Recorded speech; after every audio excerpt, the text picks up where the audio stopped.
Hey, what's up everyone? Morey Croson here from the Performance Lab in California, and I just wanted to give you a quick video here that's going to go into a few different common mistakes that I see with quarterbacks and how they're throwing the football. And so what ends up happening a lot of times is just that loading.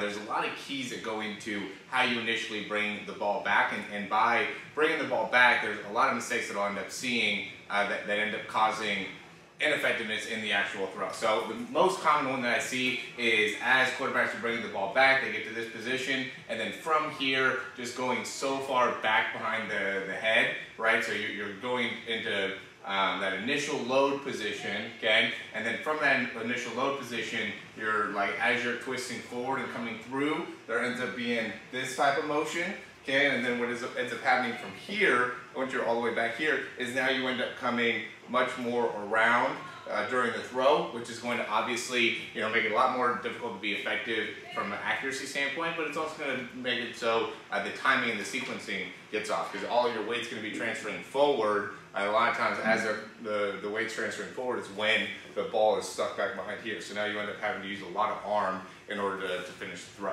Okay? The next one that I see a lot is when bringing the ball back, either bringing the ball back and keeping the ball too close to the body here, just being really, really close, or bringing the ball too far back this way, right? And making it so now as you bring the elbow forward, the ball's so far back that you don't get the same amount of external rotation. So when you're here and you're coming forward and through, now you're able to create a good amount of external rotation within the elbow, right? This whole external rotation, being able to come back here with the arm. But when you're here and then you try to come here, it's a lot more difficult for that elbow to be able to drive up and through to get that good range, okay? Just doing that makes it so, I feel that uncomfortableness in the back of my arm. Same type of thing that happens here. When you're here, it's a lot more difficult to fire that elbow through from this position. So you want to make sure, it doesn't have to be exactly at 90 degrees during that initial load. You could be a little bit here, you could be a little bit here, but you don't want to make it so you're too far back where you straighten out that elbow, right? And then you don't want to be too far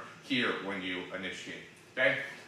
The other thing that I see is when you're bringing the ball back, there ends up being, you're bringing your elbow up and bringing the ball down, kind of doing this type of thing when you're loading, okay? This all just has to do with the loading side of it, right? I'm not going to go into other parts. It's just going to be all loading and where people mess up here. So when you're doing this, now the chance of you having a quick release go down significantly, and this is also going to put a lot of stress on the front part of the shoulder, right? So this is just really not a good thing for being overall shoulder health. This is just going to make it so your release time is going to be much higher, and your ability to be nice and fluid in the throw is going to be a lot more difficult by bringing the ball down like that. The next thing is that as you're coming up, and there's a lot of guys that will just go like a Tom Brady, he'll just go and lift the ball straight up. He doesn't even necessarily go into this part of the throw, he'll just go here, right? And that's an effective way to actually throw the ball. I wouldn't say that that's a mistake, but what I'll see is that sometimes